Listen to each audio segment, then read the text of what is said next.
Hello, mums and dads. This is another special bonus for parents that follows on from my last podcasts about why reading aloud matters. If you haven't listened to those, then you might want to go back and give them a listen first. Okay, so remember last time I mentioned that book by renowned world literacy expert Mem Fox called Reading Magic? Well, if you've not read her book, I recommend you do so as soon as you can, as it contains a wealth of information about the power of reading aloud to our children from birth for as long as they will let us. Now, my podcast is simply a complement to what you are already doing with your own read aloud time. It can never, ever, ever substitute for that special read aloud time for you and your child. Because I grew up in Scotland with an Irish father, I was fortunate in that I inherited the Celtic love of stories. Telling stories came easily and naturally to me, and of course with my experience as an elementary teacher and many years of being a narrator for the talking books for the blind, I always assumed that everyone could naturally read aloud to a child. But in her book, Mem Fox mentions how one day after her talk, a father came up to her and asked, "But I don't get it. How do you make this reading magic happen? I don't know how to read aloud to my children properly." Well, that gave me pause for reflection. And so now, when I go to family literacy evenings, I always spend time with parents on their own to give them some tips as to how to go about this reading aloud in a way that brings joy to the child and to the parent. First of all, remember that your job as the parent is not to teach your child the mechanics of reading. That is the teacher's job. Your job, first and foremost, is to teach your child to love stories, reading, writing, telling and listening to them. This wise African proverb sums it up well. What we teach a child to love is more important than what we teach a child to learn. Every teacher can attest to this truth when they see a kindergartner who's been read aloud to since birth, who has been exposed to nursery rhymes and poems and songs, who's been steeped in the beauty of language. Seldom will that child experience any problems with the mechanics of reading because he or she already loves stories.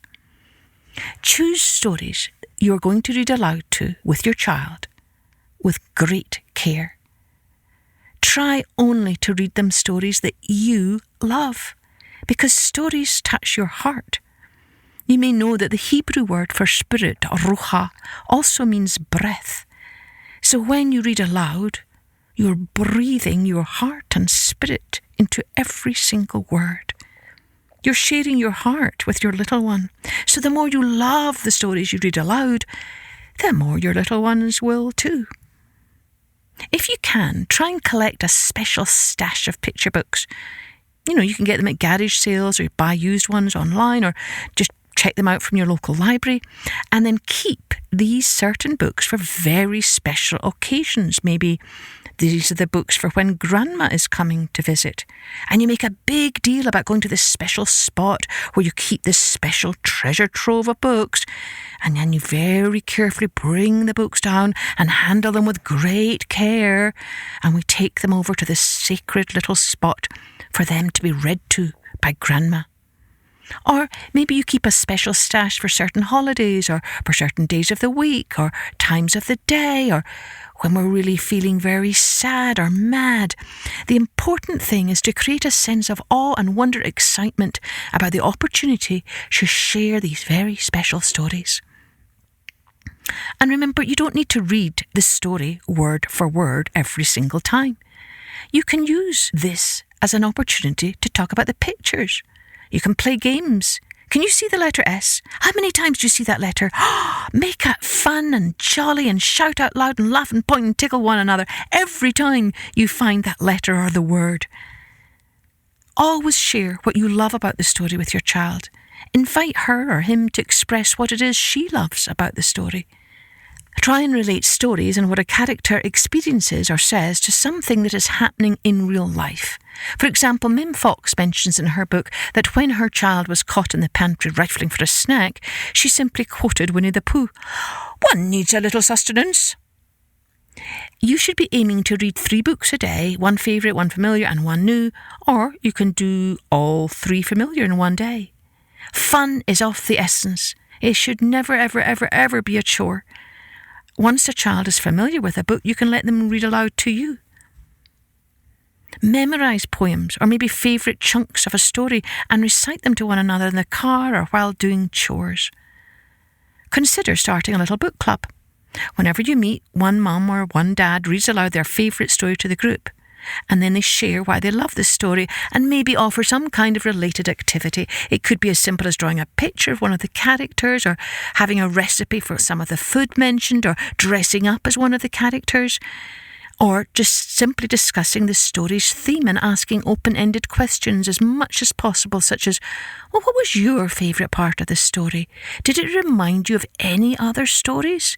So these questions never have right or wrong answers, so the child never feels cornered and always is happy to answer the question. Remember, there are many ways to teach reading. Phonics, where you're teaching the sounds of the letters, is only one way. But when you're reading aloud to your child, you're sort of working from the other end of the phonics. You are reading stories, complete stories, so that you can enchant your little ones, so they can bask in some bolt of beauty, some whiff of wonder that will linger with them long after that last page is turned or final word is uttered. And that is every bit as important as teaching the mechanics of reading. If you want to raise children who forever see the link between literature and life, and thus can more readily live life compassionately, creatively and joyfully, then that is what we must do. Teach them to love stories.